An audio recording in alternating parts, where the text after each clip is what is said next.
السلام عليكم. هذه الحلقة 29 عن رمضان الحقيقي الذي ضاع منذ زمان.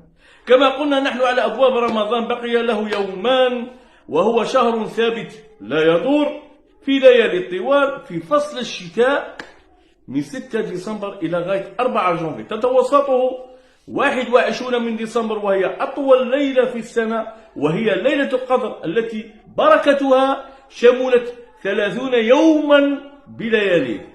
إذن لا يوجد شك في البداية ولا يوجد شك في النهاية، الدين ليس فيه شك. إذن الليالي الطوال.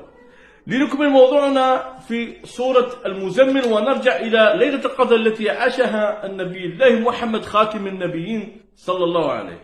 يا أيها المزمل كان متغطيا، الإشارة هي متغطيا بغطاء شديد وكان الطقس باردا.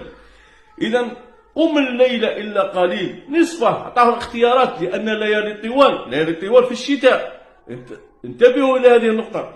نصف الليل أو انقص منه قليل أو زد عليه ورتل القرآن ترتيلا إنا سنلقي عليك قولا ثقيلا. بداية نزول الوحي، هذه الآية بينت باللي هذه من أول ما نزل على النبي. إن سنلقي، بداية نزول الوحي، سنلقي عليك قولا ثقيلا.